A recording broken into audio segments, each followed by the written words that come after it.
you're going to have to put in the work. You're going to have to work those hours. You're going to have to sacrifice. Like, I didn't go on a holiday for like 10 years, right? People are like, wow. Oh no, I need to have a holiday. Like, I have to have a holiday. It doesn't matter if I have the money or not. I'm going to get it on credit, but I have to have a holiday.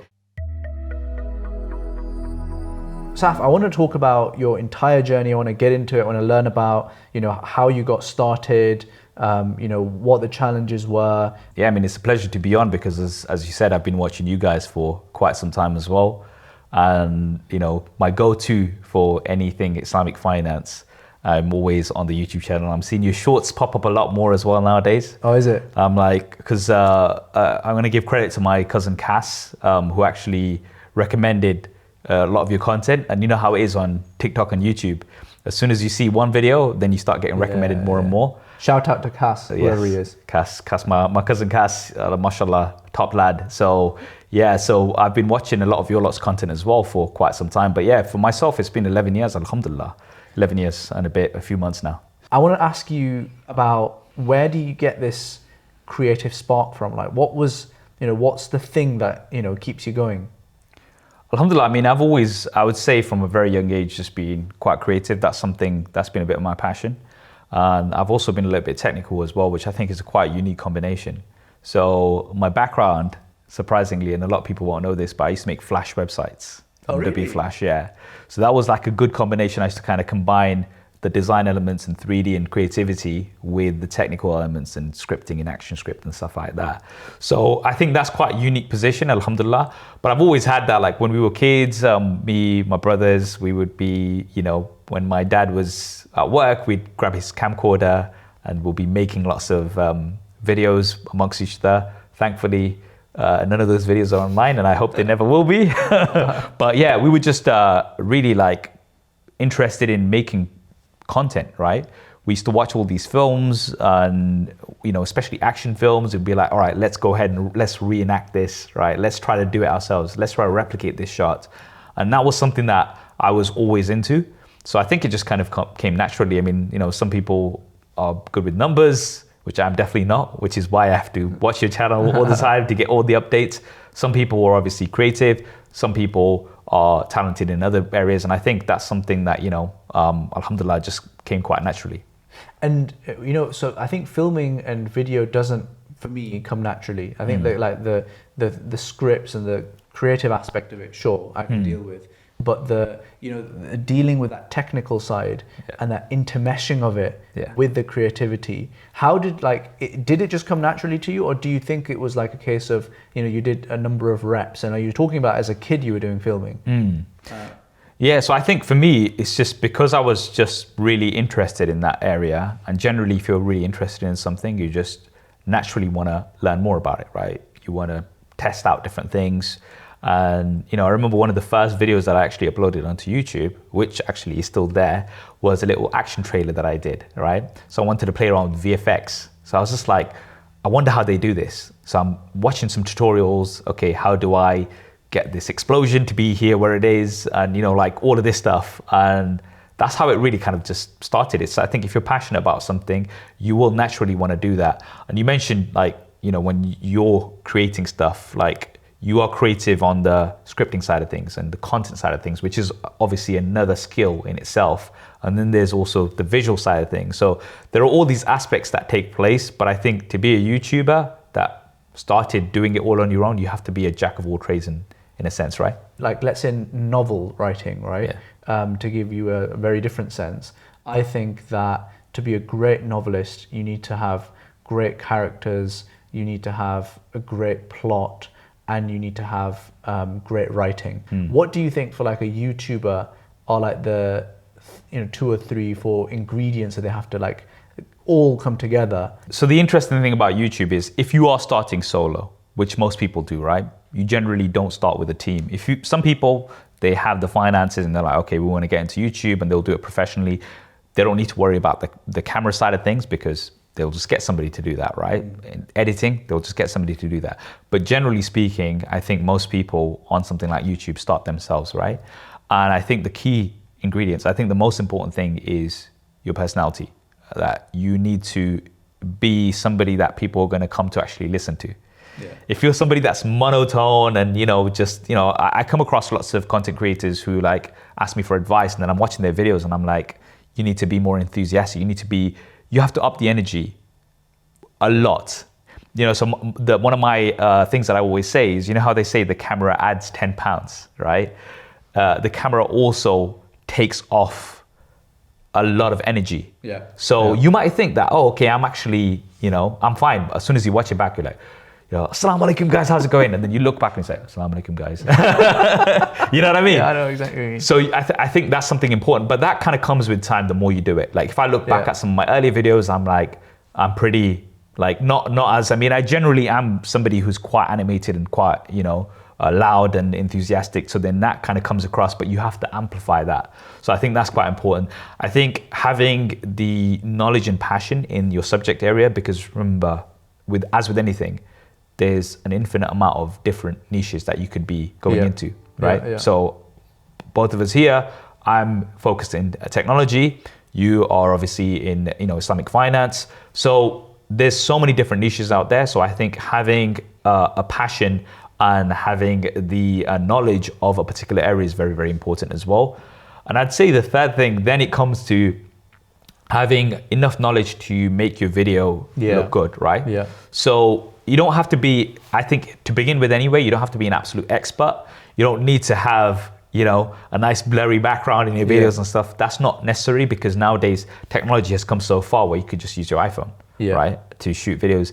And if it's a good video, right, people will watch it, right? As long as it's a good video and the content is what's more important. Obviously, in terms of making it look good, that really makes you stand out. And that's something that you can do as you progress. Yeah. I've been trying to get Kabzi to do the bokeh effect for like 3 years now, I think. He does it sometimes, but... Well, see, this is the thing. You need more space. So you need a lot of depth. But because you're in London, space is expensive, which is why you need to move to Leicester. Yeah. No, I get it. That's what Kabzi keeps on telling me as well. Or you need a big pockets. Yeah. 0.95 aperture. Yeah. Some of those lenses are very, very expensive. But yeah, I think if you want to do that, it's simple. You don't need to spend the amount of money you'll spend on the kit. You can spend on moving to Leicester. Better. Yeah, that's. I'm gonna pitch that one to my wife. Like, yeah, look, he said it. SuperSaf said it. It's official. It's got my stamp of approval. And how did YouTube kick off? Okay, so I actually was working at a university. So I was a multimedia designer in the marketing department. So I would do a bunch of creative things. Initially, it started off as a Flash web designer. Right? Oh, really? Yeah. So I was an expert in Flash web design. That's how I got my first proper job. So that was kind of my main area and my niche. Obviously, as you know, Flash took a downturn, and I started seeing a trend. What's happened now with so Flash is gone? What's the new thing? Is it just HTML now? Or so it's HTML5, and you've got nowadays you've got with websites themselves. Yeah.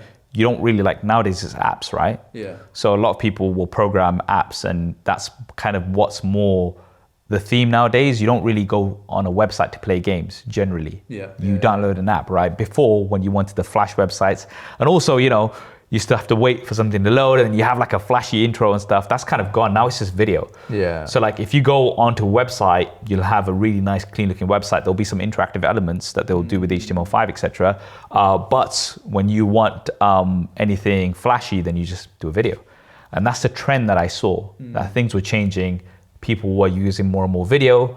So I decided to get a camera.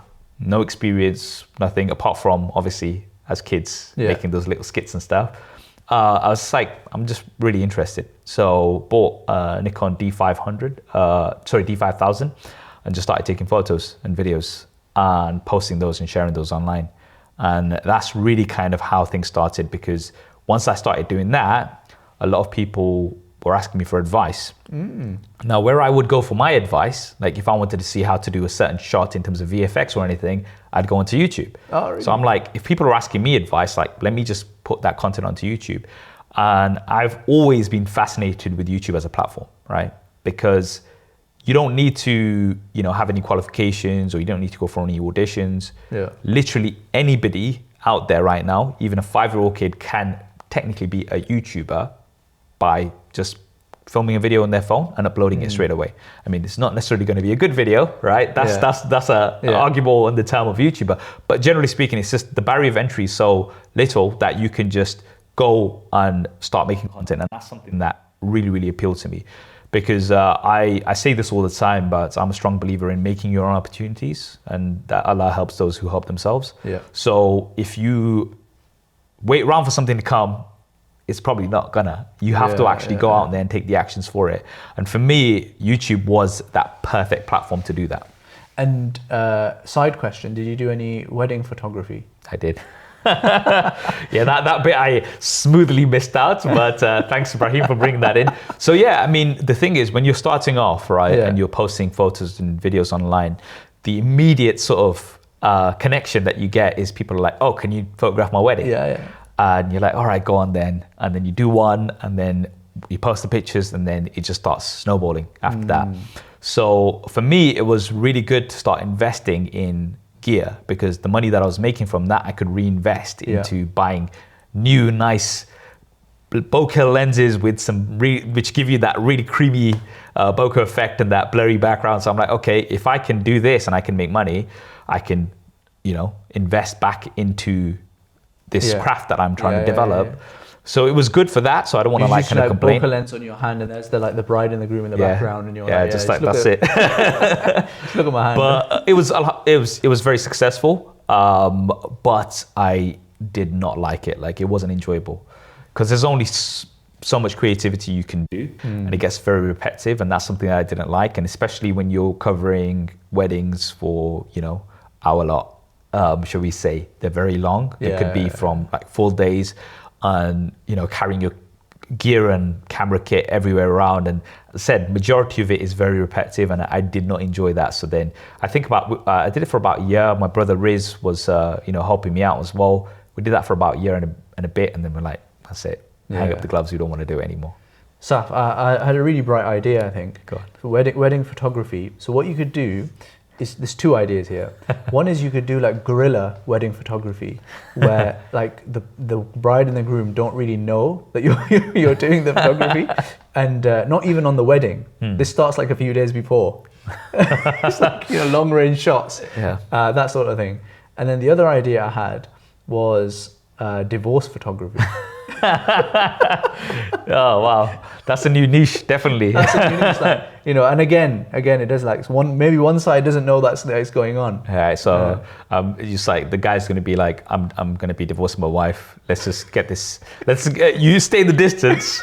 But I want this on camera. I'm not sure how well that's going to work as a business idea, but feel free to take it, whoever's listening and watching, because I'm definitely not going back in that field. Let us know in the comments below if you're up for some guerrilla wedding photography and divorce photography. So Saf, you so you're doing a little bit of this stuff on the side. You've got your main job. At what point, and what's your cadence of doing videos at this point? Like, how many videos are you doing, and what was the point where you're like, all right, I kind of need to really take this seriously? So I was practically doing two jobs, right? So I was doing my 9 to 5, but evenings and weekends I was doing YouTube, because as you know, YouTube is quite demanding. It takes a lot of time and effort. So it was tough. I'm not gonna lie, it was quite a bit of a struggle. And the thing is, although from a financial point of view, I think YouTube was fine at the time, but from a personal point of view, it was the fear of, okay, I'm gonna go out, I'm gonna be doing this on my own. I'm gonna be working alone from home. I'm not gonna see anybody, right?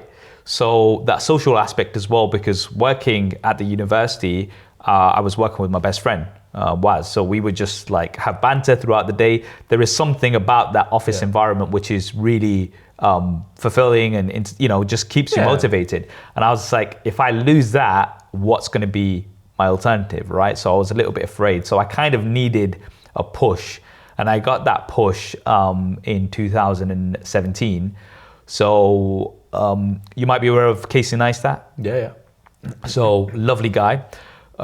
In 2016, randomly, he just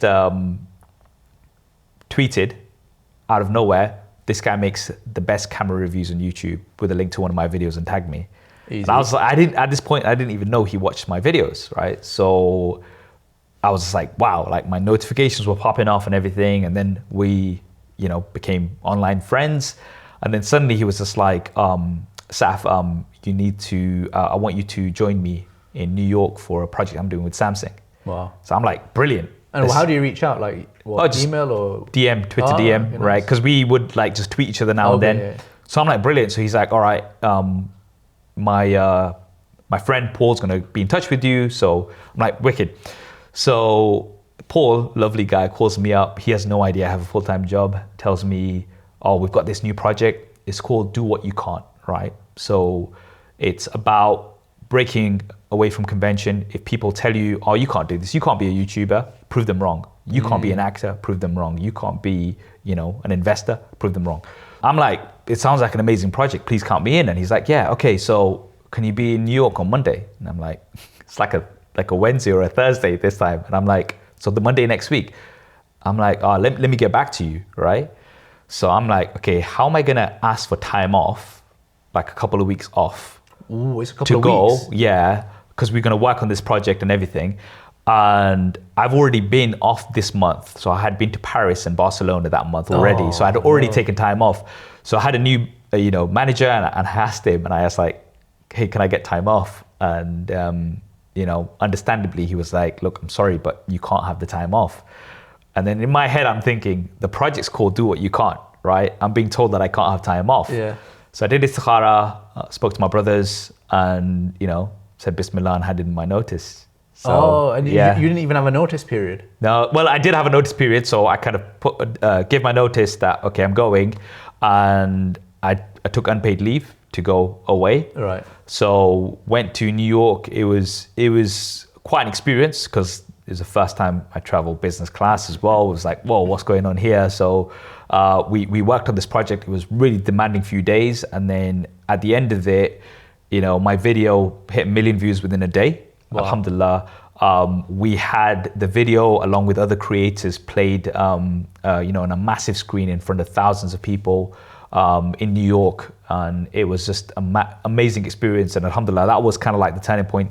I think at times when it comes to making a big decision, you kind of you're reluctant yourself, and then you need something. You need Allah to put something to just push you into that direction. And alhamdulillah, it was a really good decision to make at the time. And it's been 6 years since now, so I'm still going. And I mean, it's an incredible point. And I think you're right. I think people sometimes they just need that push, and then once they realize that actually it's not too bad, once you jump over the edge of the cliff. Yeah. There's a nice parachute here. It does work. And even if it doesn't, then I rarely see people going back and being like, actually, you know what? I need to be the Flash video maker, website maker again. Well, I mean, it happens as well. But my advice to everybody is, like the power of istikharah, I think, is underestimated in our communities. So I give this advice to everybody: use the cheat code, speak to your creator, and get that help in your making your decision. Because if you are struggling with that decision to make, something will happen, or Allah will push you in that direction that you need to be in, and that's something that I strongly believe. Agreed, totally. I feel like we see it all the time in our line of work with investments as well. Yeah. Because we're constantly looking out for investments, and it's like very small things can be the difference between an investment happening and not happening. Yeah. Where you're kind of like slightly turned off by this or that, or you're like, actually, you know what? Even though because of all of that stuff, this is the thing that's going to make me invest. And I think, alhamdulillah, so far that has proven really, for us, it's worked well. Alhamdulillah. And I think that's not really down to, me or the investment team. At a certain level, it's just, Allah subhanahu wa ta'ala, and, just kind of guiding it and, finessing it. What I wanted to ask, Saf, is what's the thing that, because I imagine you get lots of people coming to you now, as do we in a different area, around like, how do you do it, and how can I get started, or like, how can I help? And what's the key thing that you find, people are just like, you listen to the story and like, mate, you're just obviously not doing this, like these 2-3 things. Okay. What are those like obvious things that people, when they come to you, should be doing? Well, the quote that I always say is that don't try to make people watch your content, make content people want to watch. And that's not the ideal situation, because ideally you'd make whatever content you wanted to make and people watch it anyway. Unfortunately, that's not the real world, right? You need to concentrate on making, if you're making content and it's not working, you need to ask yourself, okay, why? Why is this not working? And you need to look at the gaps in the market. So the thing that I always also say is that you are likely to be your own target audience, right? So for instance, I'm somebody who's very much into tech. I enjoy covering technology. I enjoy talking about technology. You are into finance. I'm sure you're also watching content around finance and Islamic finance and stuff as well, right? So you are your own target audience. So keeping that in mind, you need to look at, what do I need to do? What's missing, right? Okay, how can I fill this gap and create what people want to watch? Now that means you can't be, you might not be able to be as out there and creative as you would have been otherwise, but that's kind of, trust me, how it works. I love being like crazy out there creative, but I realize that that's not. It doesn't always work. I mean, sometimes it works. Don't get me wrong. Like sometimes I'll try a crazy different idea just from a point of view, is it going to work? Sometimes it'll take off and then that'll become a whole new series. Most of the times it won't work, because that's not really, I mean, this is the thing, isn't it, with YouTube? It's like, do you want to be successful, or do you want to just do this as a hobby and just make stuff that you enjoy? If you want to do that, that's fine. If you want it to be successful, if you want to grow a following, then you kind of have to follow and, make content that people are looking for. And what about the balance, that eternal balance, isn't it, between, feeding your existing audience, finding new audiences? How do you think about that? It's quite challenging to do on YouTube, I'll be honest with you, because once you've kind of established a particular type of audience, they subscribe for something particular. So like right now, I've obviously subscribed to your channel, and now if you suddenly just, start doing makeup tutorials. Easy. As an out there example, obviously I'm going to watch it to Write down. Comes right down. Some good ideas. But yeah, like, if it's something that's related, then fair enough. But if it's something that's completely, and I've seen a lot of people do that, they'll create a tech channel. They're like, okay, I'm fed up of tech. Now I'm going to do something else. And then flat. Or I've seen other creators in particular who have just been making content on one particular game, right? So it's a gaming content creator. They've been making content on games. And then that game dies off and then they try to move to a different game. And not everybody that was into that game is into this game. Oh no. And then like, videos like that were getting hundreds of thousands of views now get like 10,000 views, if that. And that's just the way the platform works, unfortunately. So you have to kind of work with what you have. Yeah, no, I see that. The other thing I find, when people come and speak is that they just haven't done enough reps and they just often aren't putting enough work in. Because, you were saying that before you did this for a good few years, you're effectively running 2 jobs. Yes. Side by side. Yep. That's the level, of effort that I think it takes, at least, right? Yeah. And just people aren't just doing the reps. So if nothing worth having in life comes easy, right? It's just the way it is. So if you do want that level of success, if you do want that successful YouTube channel, you're gonna have to put in the work. You're gonna have to work those hours. You're gonna have to sacrifice. Like, I didn't go on a holiday for like 10 years, right? People are like, oh no, I need to have a holiday. Like, I have to have a holiday. It doesn't matter if I have the money or not. I'm gonna get it on credit, but I have to have a holiday. Now, don't get me wrong. I understand the reset that does to you, but if you've got other priorities, like I had, that was my passion. I was like, I need to do this. This is what I need to work on. Everything else, like the amount of times I canceled plans with my family, friends and stuff like that. The first holiday that I actually had after God knows how many years with the family, I actually had to cut it short because a project came in. Oh, So it's already, everything was Yeah. booked. And then I was like, oh, actually, I have to meet you guys there 4 days later because I've had this massive project in, which I can't say no to. So you have to make those sacrifices. And, I'd love to sit here and just paint a pretty picture, which a lot of people do that. Oh yeah, it's not sunshine and rainbows. There's a lot of work that goes on behind the scenes. But at the same time, if you want to achieve something, then you have to make those sacrifices, right? And Saf, what's the secret to your longevity? I think as well in this space, right? Because a lot of YouTubers just burn out, and So I think the secret about what I do is what I cover, technology, and that's something that I think is a huge benefit because people come to me to hear about my view on a particular piece of technology, right? I am not fully reliant on just myself to be entertaining and exciting, which is the case for a lot of people who are, maybe comedians or doing vlogging where it's all about them.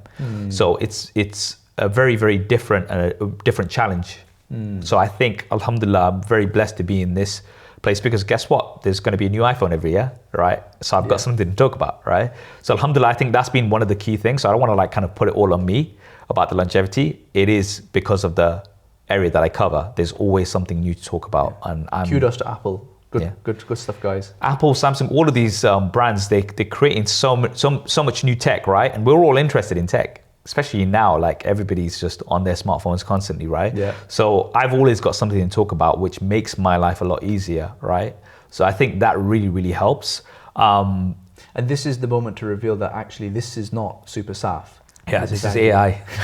This has been completely generated, which might not be surprising in a few years. I know, it's crazy. That's actually happening, isn't it? What do you think about AI? Like, do you think that's going to have a big impact on this whole phone situation? I think it's going to have an impact on everything. Like, there's three things. When I look at AI, my first impression is, wow, this is amazing. How could it help me in this, and this way, right? My second reaction is, okay, is this like, how many jobs is this going to take over? What kind of impact is that going to have? Because if AI can do all of this, right, then... Including your job. Yeah. Possibly. Yeah. But then my third fear is, we've all seen Terminator. We know what Skynet is capable of. So then it's just like, oh, actually, are we moving too fast? Is this dangerous? Because if AI gets to a point where, because you've seen how fast the progress has been, and especially in the past few months. If the progress has been that fast in these few months, where does it go to in 5 years' time? Yeah. Who knows? It's insane, isn't it? Because leading artificial intelligence academics and technologists are saying, pause, take a pause, just think about it. Mm-hmm. We actually did an interview that's coming out, I think, next week with Sheikh Abdul Hakim Murad, who said exactly the same thing. Yeah. He was like, I would ban AI research in the future because I think it's like, we're heading in the wrong direction. I mean, I don't know if I would go as far as that. Yeah, but we need to be careful. We need to put the brakes on and really understand what's at stake here, because we just don't know. There's too many question marks. Yeah. And, I think rightly so, it is scary. Because we're plugged in, aren't we? Like the entire, system, the infrastructure is now digital. It is. And now you've got this AI is like knocking around. Yeah. And they, it only takes like a bit of iteration in the background because they're like learning constantly to develop a personality. Yes. Right. And they can now kind of develop a person and the point of view. And if you put those two things together, then suddenly they might decide, actually, my conception of good or what should be is this. Yeah. And I'm in charge of the traffic system. Yeah. So, all right, let's go. And suddenly you've got, red lights everywhere and whatever they want to do. Yeah, this is the thing. Like we've seen films like The Terminator, we've seen iRobot. There's so many of these films which, talk about these areas. And it's just, as I said, I think it's just about the unknown, right? Because it could be, there's lots of benefits that are going to come from it as well. Self-driving, for example, like collision avoidance, things like that. There's going to be so many advantages that are going to be coming. For sure. But at the same time, okay, how far does it go? Does it keep going further and further? Does it replace everything else? Like, a lot of it's going to be positive, don't get me wrong. But there is also the unknown, which we need to be careful about. 100%. I feel like, there's this Terminator, iRobot, all these kind of like crazy situations. Yeah. And before, when the films came out, we were here. Yeah. So we couldn't really see a clear pathway to them. Yeah. So it was just entertainment. But I think we're now here. Yeah. And you can actually, like I just did, kind of sketch out a route to that. Yes. And you can actually see it quite clearly now. And I think that's the thing that's, concerning people. But Saf, I wanted to talk a little bit about, are you seeing AI influence YouTube these days? Because I've seen these cryptocurrency scams where they create these like fake videos and they get YouTube bots to turn up and it's like 25,000 people watching this live thing. Yeah. It's crazy because like sometimes, so the comment situation on YouTube is crazy, right? You get so many impersonators coming in, just pretending to be you guys, so like pretending to be us guys on YouTube, right? So there's that element, but then you get some more sophisticated bots, right, which come in and they will have conversations with each other. So I'll see a comment, and it will have 50 replies, right, and 100 upvotes. So it's the top comment. It's got nothing to do with the video. It's talking about some sort of crypto expert that they're pushing you towards. I know. And you're like, you know what? I'm kind of impressed because, if you were doing this manually, you'd have to create 50 different accounts. You'd have to go through this. Obviously, this is all being automated, but the level of sophistication that it's already at this stage, it can only get better, right? Scary. It's scary. We get a lot of those because obviously we talk about finance, so they love that sort of thing. Yeah. Saf, I wanted to talk a little bit about YouTube economics. Like, when can you make a living off YouTube? And is it a good living? When does it become a good living? So it's really interesting because a lot of people think money is related to subscriber numbers. It's not necessarily the case, right? So people think that, okay, if you hit 1 million subscribers, you're a millionaire. No, that's not how it works, right? It's about the content that you make and how people watch that content. And for instance, right now, if you're making content around finance, that's more lucrative on YouTube because financial companies will pay more for ads to be placed on your videos. So you've got the AdSense model, right? Now, personally speaking, I disable a lot of ads on my videos. So obviously anything that's considered haram, I will just switch it off. So I did that a few years ago. You can do that in the settings. So if anybody's watching this and you're thinking, I don't want to make a living from AdSense, then you can actually go in and, gambling, alcohol, you can actually switch these things off, which is really good. So you don't make as much money, but at least inshallah it's halal. And, I believe you guys are switch off ads completely, right? Right, which is... It's not like, it's not like a philosophical position. It's more that it doesn't really make us any money. Yeah. And we'd much rather just not have that hassle. Yeah, no, which is understandable. So I think the first sort of barrier to entry is becoming a partner on YouTube. So I think right now it's like 1,000 subscribers and around 4,000 hours of watch time. So once you do that, that's the kind of, I would say, the easiest way to start making money on your content. If you've got ads playing in your videos, now obviously it depends on the type of content. Certain types of content, as we discussed, will make more money than others. And I think that's a good sort of assessment of how much income you can make based on the content that you're making, right? You can have fluctuations. So here in tech, obviously when there's a new release, then you make more from AdSense. But I would say in the long run, AdSense, for a lot of people, that's like their bread and butter. You've got so much coming in from AdSense, you're fine. For me personally, I would say it's about 25% of what my income is, probably less maybe. So I have the AdSense coming in.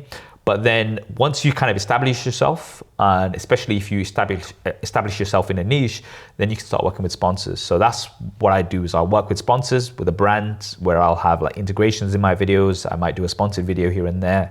And that's where you'll kind of make a bunch of money sorry, not a bunch of money, but like a larger chunk of your income. Yeah. And then also affiliates. So if you are, especially if you're covering product, if you have an affiliate set up, then things that you sell through your links, which I actually am very new to. I didn't do it for a long time because I was like, it's not making me enough money. So I was in the same mindset as you with AdSense. I was like, it's not worth it. Oh, really? And then I actually started taking it seriously and I was like, oh.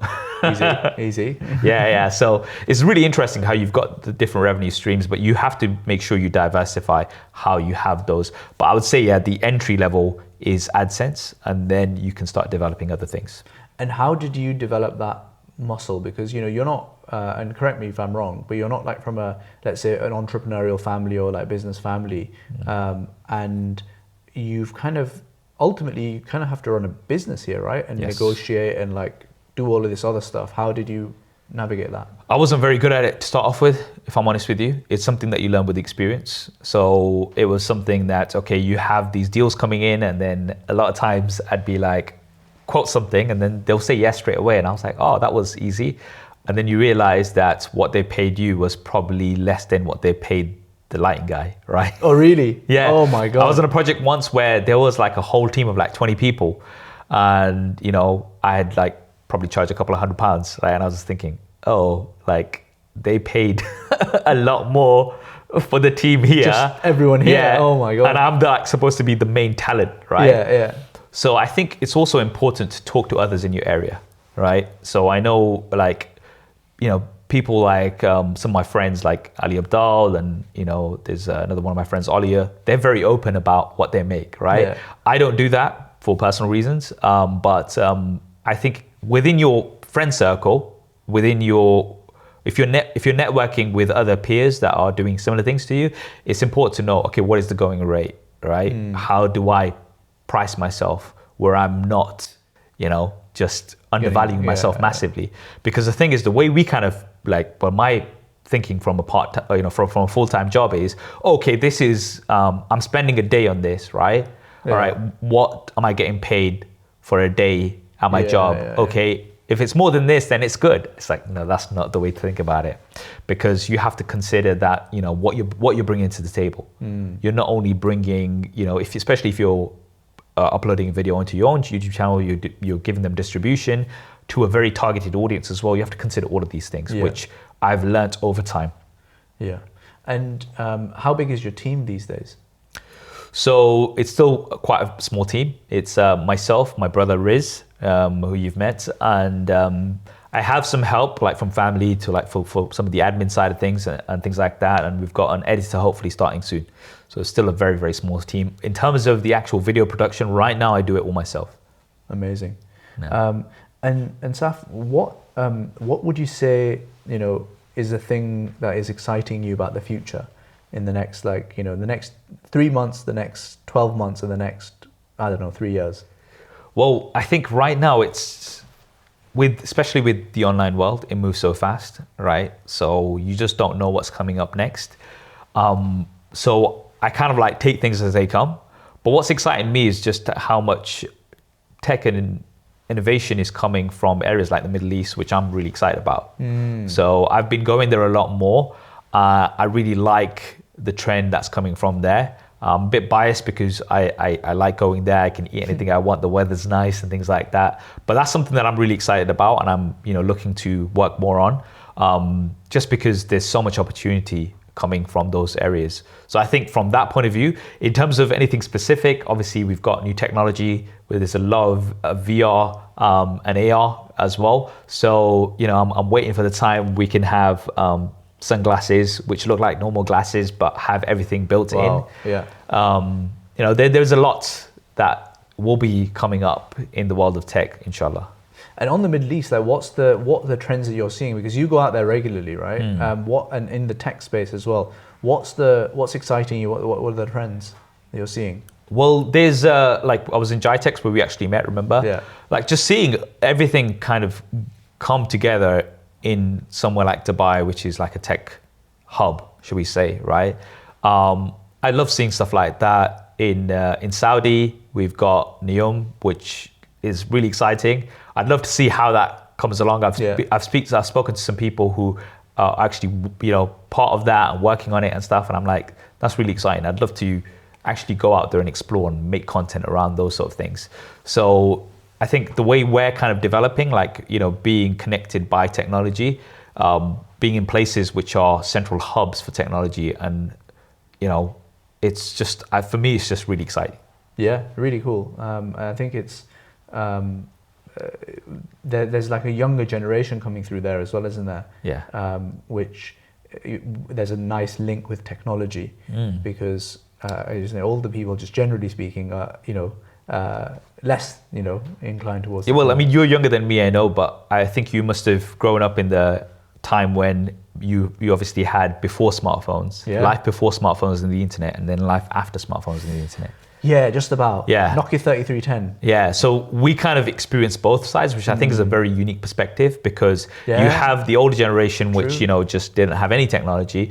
We had us, which had like the crossover, and I think we were at that sweet spot. So we got to see the world without that technology and with, and I think that's a very unique perspective to be in, because we appreciate both sides. That's really powerful. Yeah, I hadn't really ever thought about that. So you've been watching our videos. Are you doing a bit of the investment stuff? Yes. Well, if I'm honest with you, when it was lockdown, everybody was interested in investments, and I was like, oh yeah, I'll open a trading 212 account and put some money in here. And I was like, shout out to my cousin Cass again. He's like, yeah, bro, you can't actually do that. You need to make sure these companies are halal to invest in. And I had no idea, which is why I came across your content, and I came across Wahid as well. And I've been, doing a few things with podcasts as well on there. I'm very interested in the space. And if I'm honest with you, when it comes to investments, I'm a complete novice, which is why I'm always asking you for advice. But it's something that I'm really looking more to get into. I'm already invested a little bit, but I'll be doing more as well, inshallah. Brilliant. With Saf, what would you say, is your relationship to money? So I'm somebody who, obviously having money is good, but I, grew up in council flats. So I've not had money and I've had money. So my relationship with money is, I was initially very much like, I want to make a lot of money.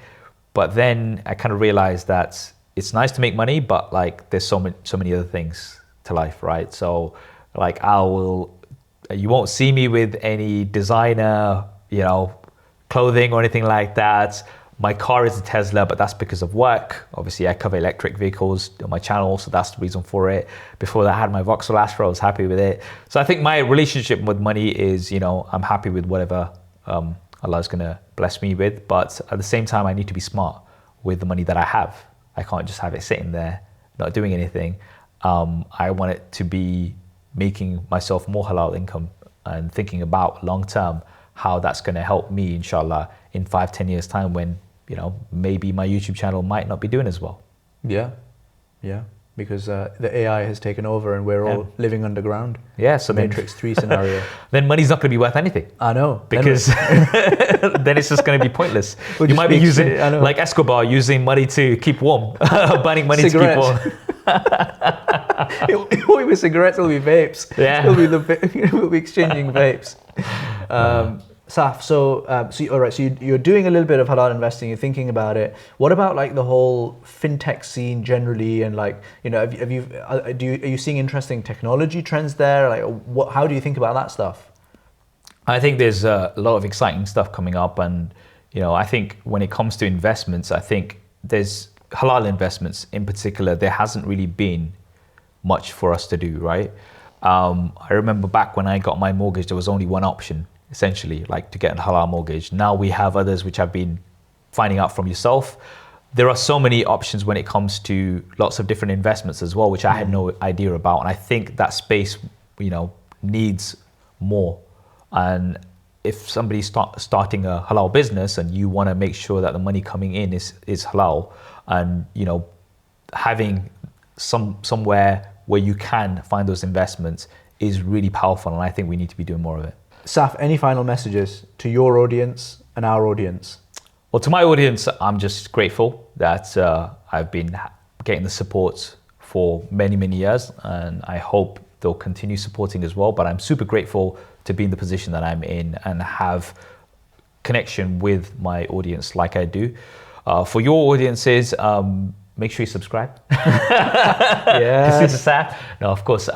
For your audiences, I think there's so much to learn from what you guys do. And as I said, I'm one of those people. And that's the reason why I commented, is because I was actually benefiting from the content you guys were making. And, that's led to us having these conversations. And I think that's so powerful about the world of being online, is that you can be involved in these conversations, and then you can actually, those conversations can then lead to personal conversations and business as well. So I think that's very important. So I think, continue watching and learning from Islamic Finance Guru. No, Jazakallah khair, Saf, and really appreciate you making the time. And we'll be back when this place is decked out. Yes. In a few months' time, maybe a few years' time, Inshallah. and onwards and upwards. May Allah put barakah in everything that you do. I mean, Jazakallah khair. Really appreciate you guys coming down. You're one of the first guests here in this empty space, which inshallah will develop into a proper creative hub.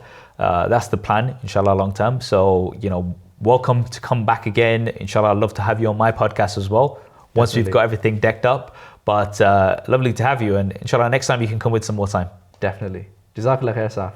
Assalamu alaikum. Barakallah feek. Wa alaikum salam.